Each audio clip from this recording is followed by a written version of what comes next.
How do you say 39 in Spanish? In Spanish, 39 is 39. Nueve? Nueve? 39. 39. Nueve. 39. I think I can do that. 39. Yeah. What's up, YouTube? Jason here with Jason Bytes Back, episode number 39. That's 39 for all of you Spanish impaired people. I mean, how many times am I going to say that? Like, I'm Spanish impaired. This is my thing.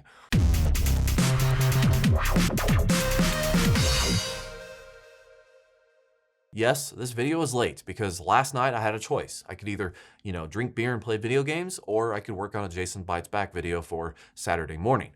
Well, I drank beer. That's right, 39. Hey Siri, how do you say 39 in Spanish? Nueve.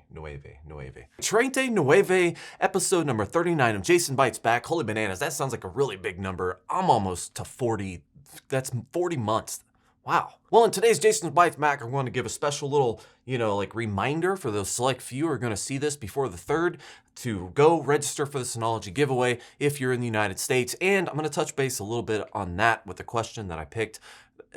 Just stay tuned for that. Also, I'm going to try to do a new thing where I have timestamps in the description, which apparently chunks it up into the video. So hopefully that's going to be a little bit easier if you don't want to watch it all. Which if you don't, I don't blame you. 1.25 minimum speed, but I recommend 1.5. Hopefully everybody likes my new shirt. This comes directly from Craft Computing. The only reason why I'm wearing it is because I bought a new domain name called jeffsucks.com. If you feel like visiting that website, feel free to do that now. I'll wait. And even though I do like to troll Jeff, I did not buy the other name that was on Twitter. I was super, kind of gone that night. I didn't buy it, but someone else did. It just wasn't my fault. I blame Liquid. Does not matter. Jeff is fun to troll. Let's move on right to the questions. First question is from, actually, Jeff. That was complete coincidence. Jeff Swafford asked, just ordered a high temp switch last night. Even with a fan mounted above my last one, it's still overheated and began to lose channels. New one is rated up to 140 degrees, so hopefully that will be enough. Was thinking about doing some sort of insulated box, but don't want to lose airflow. This is actually in reference to last year. Last year I put in a PoE switch in my attic. It might have been either last year or early this year. Either way, it was cold outside, so I had this prediction. I'm like, this thing is definitely going to burn up and I'm probably going to have to buy a new PoE switch, something high temp. In fact, I think Ubiquiti makes a high temp one that I could put up there that has like 10 ports and it's meant for, these kind of situations, like a hot attic, for example. Not saying that they encourage putting switches in hot attics, but still, it's just better capable of handling those kind of temperatures. But what I did, because even in the winter, while it was cold, that thing in the freaking attic got so hot, just the body of it was on fire to the touch, and it was freezing cold outside. So we get 100, 105 degree weather here in the summer, sometimes even a little hotter, and I just knew that this thing was going to catch on fire. So I bought a laptop cooler. I don't remember if I put it in that video, but I'm pretty sure I did. It's literally a $20 USB powered laptop cooler that I just bought off Amazon for, 20 bucks. And it just moves air. And for everyone out there, it's like, oh, you're just moving hot air into hot air. You're not doing anything. I'm sorry, but you're wrong, because that thing has still survived and we have had kind of a hot summer so far. We're talking 100, 105 degree weather. It's sustained for at least a week or 2 or 3, and it has not blown up yet. I have not had any issues, and well, that's it. There's really no other and. It just hasn't blown up yet, so that's awesome. I thought about buying a high temp PoE switch just to have ready, because I'm fully expecting this thing to explode on me, but it hasn't yet. It's amazing. I have no idea how it's not done that, but here we are. My biggest concern, honestly, is that I am running 24/7 a USB-powered fan that, again, 20 bucks off Amazon, that I expect should fail at any point. So my biggest concern really is that if this thing does burn up, it's going to be because the fan burned up, and I should probably go up there and work something to where there's multiple fans, some sort of a backup fan? I don't know, problem for another day. Probably gonna deal with that later when it's cooler out and it's not super hot in the attic, because it's like 140 freaking degrees up there and I'm not going up there in the summer. Next question is from the Filminator. He said, reply the Jackery 1000. Did you get 2 of the Jackery Solar Saga 100 panels, or is that 4-panel array you have a different brand? If a different brand, what kind is it? And with only one plug-in input on the Jackery, can you plug in 2-panel 100-watt arrays together so you can charge the Jackery with a single plug-in? Well, Verminator, I'm actually still working on that, and I've even thought about buying another, I think it's a rock panel, I don't know. I'll link it in the description down below. I'm testing it. See, I'm kind of on the fence. The folding up thing is great because it makes it more portable, but the problem is that it just takes more to get it, or situated and pointed directly at the sunlight, and it's flimsy and I don't know. I don't have a ton of experience with solar panels, so I like this one because it's easy to just fold up into a briefcase style and just take with you. But I've been running a lot of tests, which this whole review on this thing's taken a lot longer than I expected. The whole deplete and then recharge cycle thing, it takes time. So with the solar panel, and it's just, you get it angled, and I'm like using like tree stakes to try to prop it up, or I was using a cooler at one point. So I'm not 100% sure I want another one of these panels, just because when you have them like that, they're just kind of awkward. Now, if you lay it flat and it's just one of those things, you're just letting the sun do its thing. It peaks during the midday and goes down, and you're not worrying about angling it. That's great. Or if you want to stand it up and kind of, the point is that I'm not entirely sure I like those panels. But to answer your second question, as far as running 2 in parallel, well, that's actually a thing with Jackery. They have this, or they're supposed to have this parallel. God, it's a port. I forgot what the port is called. The Jackery 1000 has 2 ports. It has a regular round port, and then it has I want to say a Swanson port. Did I get that right? Swanee port? Swanson port? Let's go with Swanson. Whatever it is, it's called a Swanson port now. But basically, Jackery is supposed to be releasing something that takes 2 of those connections, sets them in parallel, and puts them on one charging port. I wasn't able to find that cable online yet, so I did find a guy. I want to say his name is Hobotech. Again, terrible memory up here.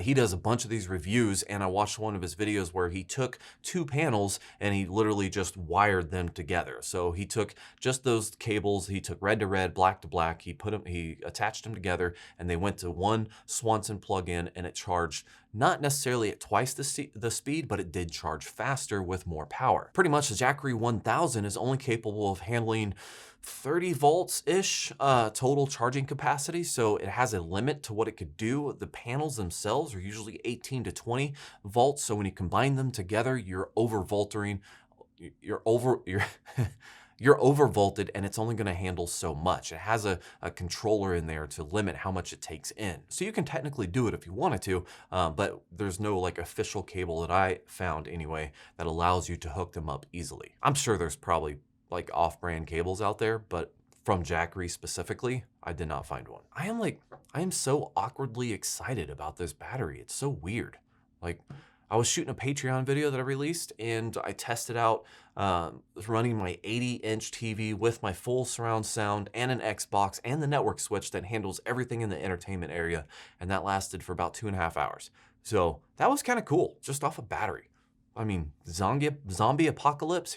I'm ready. Just kidding. I need a generator. Next question is from Azuroval. Why wouldn't this be capable of hardware transcoding? The graphics portion of the chip uses the such and such, the chip on the such and such, blah, blah, blah, blah, blah, blah. This is about the Synology giveaway. And this is the part where I'm going to talk about that giveaway and answer this question. So Synology has this little unit. It has hardware accelerated transcoding capabilities, but in my review, I was not able to get it to work. Now, I've since then talked a little bit with Synology, but also read through some of the comments on that video itself and found that it's not Synology at all, which is something I said in the video, as I think it's actually a Plex bug, which it is. It's a driver compatibility with Plex that doesn't utilize the hardware transcoding correctly, unless you kind of take a little roundabout way of fixing it. So it is capable of using hardware accelerated transcoding, but until there's some updates both on Plex, maybe both on Plex and Synology side to make them more compatible and work better, then it would be able to just use it like normal. Yes, it is fully capable of using hardware accelerated transcoding, but in my review video, I just did not know about that little workaround that you have to do in order to get things to work correctly. So it's more of a Plex issue than it is a Synology, which I suspected. But that giveaway, holy bananas, so many people mad about that because it's US only. Let me explain myself and let me add something to it that might make people a little happier. When you're shipping internationally from the US, it's like there's so many different regulations for each country and location around the world, and every cost is completely different. And it's already going to this is already going to cost me probably at least $20 to ship it to somewhere here in the United States, which, hey, that's not that big of a deal, but you get somewhere else like across the globe, and that could go up significantly, especially if you end up having to pay import tax. And since there's so many different rules and regulations depending on where you are, it's like, you know, how do I make a giveaway to say, okay, giveaway all these little countries, but there's little stipulations for each country. So because I am not a shipping expert, nor do I have the resources to check every single country's shipping policies from the United States, I just made it easy and said United States only. But for those select few who actually decide to watch these Jason Bytes Back videos and decide to watch it before the expiration of this giveaway, also August 3rd, don't forget, I'll make a deal with you. If you are outside of the United States and you end up registering and you win, I will take a look at you and your country, and I will see what is actually required to ship this product to your country. And if you are willing to take on whatever extra responsibilities financially that it takes to ship to you, whether that's import tax or sales tax or, you know, extra shipping, whatever, if you're willing to take care of those expenses, then I will ship it to you at your country. Now, if it's something just like, oh, it's only $5 more or something, I'm not even gonna worry about that. But if it's telling me I gotta pay like $200 in taxes to get this thing shipped to you, that's just not gonna happen. You're gonna have to pay that. So again, since I can't tell you everything that's gonna be required overseas for shipping for everybody's country, I'm gonna leave that up to you. The thing with Gleam is that if you draw somebody and you look at it and it's like, oh, this looks like a fake account, or, oh, this looks like somebody who's in a different country outside of what I said, you can always repick another one. So if I do pick your name and you're not willing to, you know, pay that extra cost, then I will have to move on to another winner. So just heads up. So go to that gleam.io link. You can find it in the giveaway video and register if you want to, if you're willing to accept those terms. Next question is from Constant Ringing Tech. This is on my little MacBook video. I am at a loss for words. This doesn't seem related to your normal tech content. Are you moving to a personal vlog format? I'm so confused. Yes, I am slightly making fun of you. Well, Constant Ringing Tech, the great thing about owning your own YouTube channel is that you can literally upload whatever you want. And for people like you who get upset or confused of a different type of content from one week to another, you have the complete power in your own hands to unsubscribe. Seriously, it's really, really, really easy. At the end of the day, I do run a tech YouTube channel, and I do like to test out and review test products or tech products, and now doing a giveaway and play with servers and, you know, do a bunch of stuff that's related to my, you know, YouTube channel. But also, I am a human being, and sometimes something like my little camping trip takes up a ton of my time. So if I want to take that time and maybe make some offbeat content that some people will at least enjoy a little bit while still being able to enjoy myself, then I'm going to do it. Also, YouTube channels do evolve over the time. I initially started off doing news. I was talking about different news every single week, and that became a huge headache, and it was a huge commitment, and sometimes there just wasn't much to talk about, and I just didn't like it. So I stopped it, and I evolved. I also played games in the beginning. I stopped doing that too, because I'm terrible at games, and I didn't want to be a gaming channel. So channels evolve, people change. That's just the way life is. Next question is from Sope. Noob question here. Why would someone build a massive Plex server like this? I mean, to share with family, friends, etc. But do you charge people to make some of that money back? That amount of electricity? And not to mention the initial 10K cost to build seems excessive, or is it just an expensive hobby? No, you don't. I would never, ever recommend charging somebody to access your Plex content. That is highly, highly illegal. That is how you go to prison for the rest of your life. Or something. Just don't do it. Don't do that. That is not something you do. Unless, of course, you're charging people to view your homemade content through your Plex. And then it's as long as you own the content, that you're sharing, like you have rights to sell that content. Not only own it, but you have to have rights to sell that content. Yeah, which sometimes means I build a big, massive, super capable computer and it doesn't do anything besides folding at home primarily and a little bit of Plex. No matter what you're into, chances are there's an option there for it to be super expensive for you. Whether it's building computers, doing drugs, or buying boats. It's probably going to be expensive, so just pick what fits you the best and roll with it. I just had to throw doing drugs in there. I feel like this is going to get me demonetized. Awesome. Next question is from Mike. Does those drill bits have a brand name? I'd like to look them up. Mike, okay, I've had more than a few comments, even people on my Discord, like admins that were like, hey, you mentioned these amazing drill bits and you're like, I don't even know what brand they are. Well, just for you, Mike, and the others that requested more information about it, I actually went down and took a picture, spent some time looking them up, and they're actually from a company called Kimball Midwest, and they're the product code 823537. Now, I will link to these in the description down below, but you should know I got access to these drill bits through my company that I work for. They have a commercial account. They bought, a bunch of stuff from them, and I'm like, wow, these drill bits are amazing. Please give me a small set for my personal use. So I spent, I think, $240, $260, I forgot exactly how much it was, to get this small little drill bit set. And they're literally the single best drill bit sets I've ever used. We use them at work. They go through everything. We don't even have to do the whole puncher guide hole thing. I don't know if you guys do that. But with cheap drill bits, like I have to pound that little starter punch thing, and then you can stay on task and drill through something. I mean, these drill bits, like you can literally, it'd be something small and round, and it would still grab on and just go right through it. These drill bits are crazy, and it sounds stupid to be excited about drill bits, but when you really need to drill something metal and you just dealing with cheap drill bits and you can't get it done, sometimes it's just really nice to have a nice set of drill bits. So I will link to them in the description down below, but I don't even know how much they cost because it forces you to log in. And I don't know how that works from just like a personal level. Like, can you just register an account and buy them on a personal level? Are there price differences? I have absolutely no idea.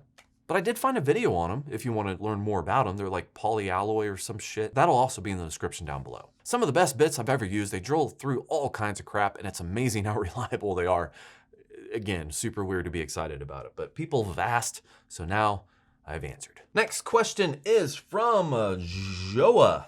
What's up with the Plex window app? What is it compared to the Plex media player? Took me some time to realize they were different things. Well, the Plex Media Player is the older version of the Plex Player, and the new Plex app is the newer version. Basically, the Plex Windows app is it's a web UI that utilizes their new Uno interface. That's that one screen that matches all the other screens, and they kind of made everything look the same. Whereas the old Plex Media Player app is better suited for like an HTPC, because that app itself can go full screen. It's got a little bit better, full screen controls, which is why a lot of people freaked out when the new Plex app came out, because it didn't support the same stuff that the old one did as far as having your own HTPC. Really, with the new app, you're just going to get all the latest and greatest and newest and upgraded features. With the Plex Media Player app, you're just going to get better compatibility for something like an HTPC. And you get, if you're an old school Plexer, you get that older kind of style that you may or may not feel more comfortable using. So, next question is from D-Tech. Do you need a VPN when watching a torrent movie you added to Plex?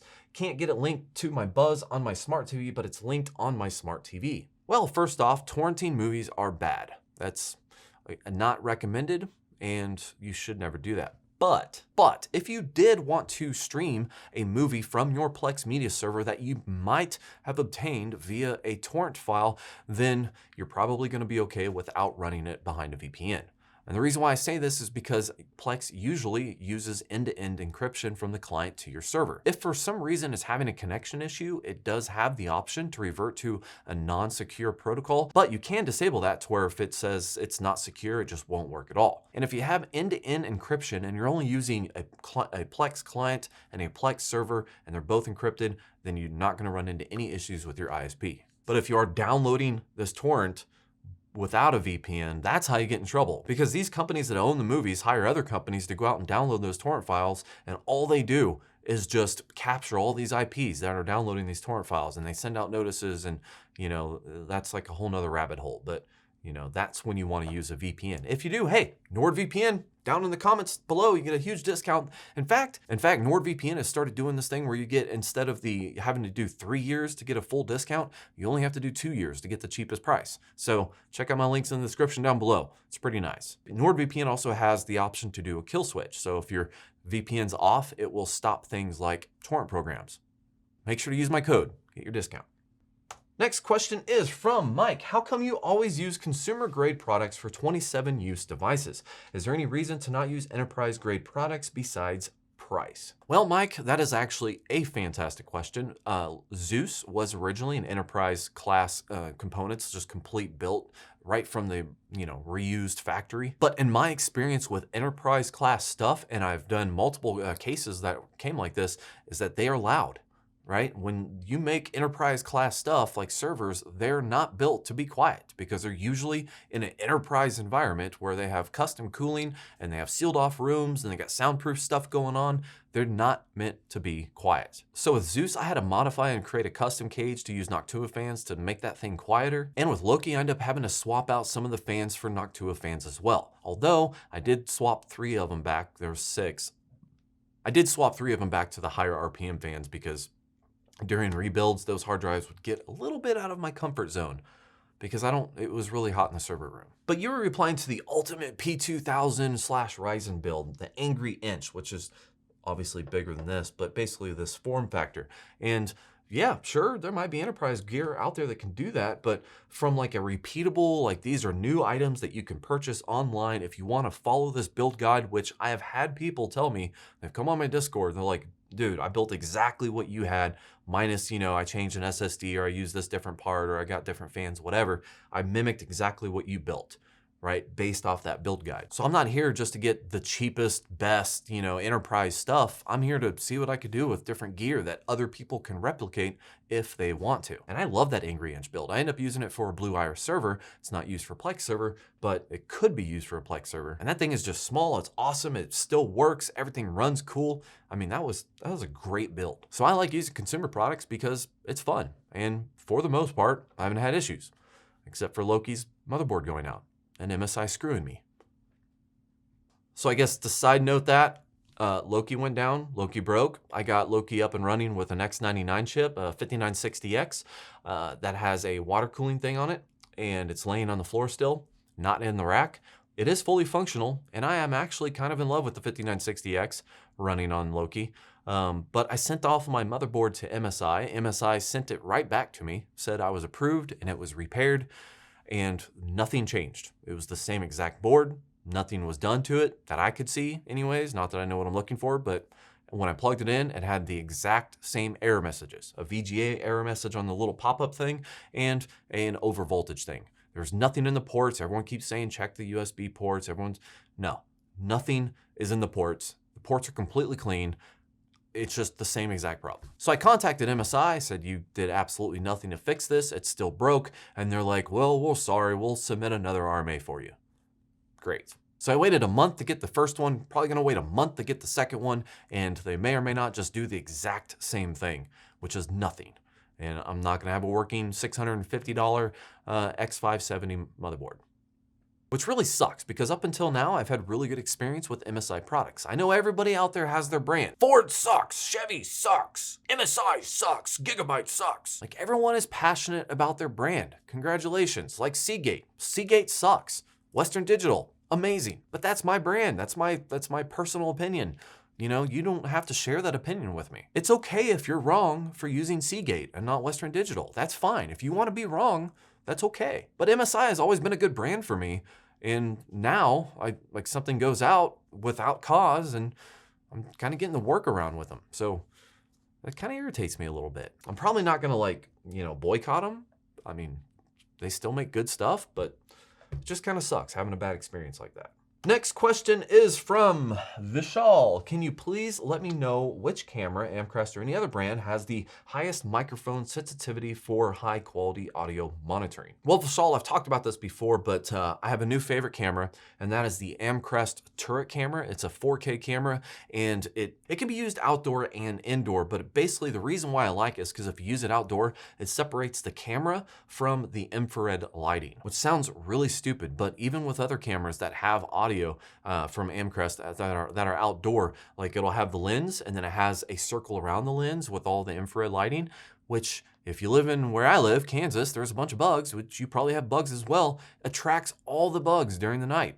So they got spiders making homes and flies and just everything, like just so many bugs all the time. And I'm not saying the Amcrest turret camera does not attract an occasional bug, but when they do, they're all focused on that infrared light and the lens is away from it. So that design alone has made me start buying and replacing almost all of my cameras. I still have a couple that I need to replace with them, but the other couple are also Amcrest and they're really good so far, so I haven't replaced those. But the reason why I'm saying that is because that Amcrest turret camera does also record audio, and it is one of the best audio recording ones that I've used so far. Sometimes it does sound a little funky. It has like this auto leveling thing where it's trying to amp up the sensitivity to capture something off in the distance, and sometimes it can, sound a little garbled. Like if someone's like across the street talking, like you won't really be able to understand them very well. But in your backyard or in the area that you're trying to monitor, it's usually really clear. So I will link to that in the description down below. Again, it's from Amcrest. It's a turret camera, indoor, outdoor.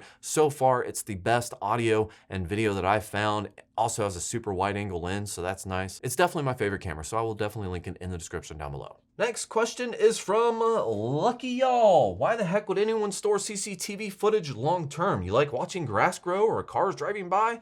That's why you have motion detection and such, so that you can zero in on what events you care about. True. I did the Angry Inch build, and even though I bought new parts to build the actual server itself, I used old hard drives. So that was literally just like, hey, I have a stack of 4 terabyte drives from Western Digital that are still working because Western Digital, and I can either use them as paperweights, decoration, or in a server to store footage on. And I do use event detection, so it's triggered by motion. So that's exactly what I do. Granted, now I can go back like a year or two and look at stuff if I needed to. I have no reason for it, but it was just more of like, I have the hardware, why not? Honestly, I've never had the need to go back further than a month to look up footage for anything. So it's never really been a thing, but that doesn't mean it never will be a thing. The point is, if you have the hardware, great. If you want to do it, fantastic. If you don't need it and you don't want to do it, don't do it. This goes back to the whole $10,000 server thing. Was it stupid to buy that kind of stuff? Probably to some people, but I had fun. And I'm pretty sure that is the last question. Yes, it is. Thank you all for watching. Of course, this video, just like all of my other Jason Bytes Back videos, they're dedicated to my awesome Patreon subscribers. As always, their names will be listed at the end of this video. Guys, thank you very much for throwing money at me, even though I have absolutely no idea why, but thank you very much. You guys' names, again, listed at the end of this video. If you have any questions, comments, or concerns, make sure to leave those in the comments section down below. Thank you for watching. Like and subscribe and go enter the giveaway, and have yourself a good night. Good day. All right, now that that's over, recommendations time.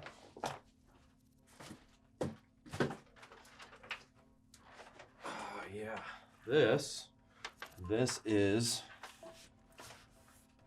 my old Cosmos 2 case. I got some fans in here that I'm probably gonna take out because, these are really good fans, but also have an 8 terabyte drive. But I need to find, and I've been looking, and there's plenty of options out there, and I have some that I'm eyeing down, but I need to find a smaller case because I think, this is going to be a little spoiler alert, but I think I'm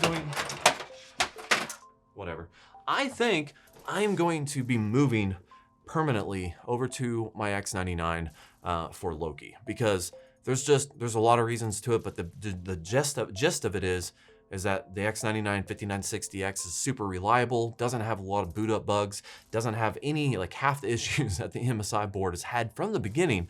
So I just like the idea of running that 5960X 24/7. It's ran 24/7 for years already, but it had water cooling. So spoiler alert, I got a new fan that I'm going to install and probably make a video about me just giving up on MSI and the whole Ryzen thing and just going with the 5960X permanently. But I do want a computer still, not this big. I need to find a case that can handle an eATX board like the MSI board is, and that doesn't necessarily have to be as heavy or as big as this, but still be able to handle that motherboard. So that's something I'm currently working on, looking at. I gotta wait until to see how this whole motherboard, you know, warranty issue gets worked out. But yeah, having an extra spare PC for me really is just like when I do live streams or something, I can bring it in here. You know, I could like have everything hooked up directly to that. So that's why I'm going to be worrying about this spare PC. Also, it's just going to be testing things, but you know, it's always good to have a spare PC, and it's not good to have a freaking case that weighs like 80 pounds by itself and is just morbidly huge. So yeah, that's it.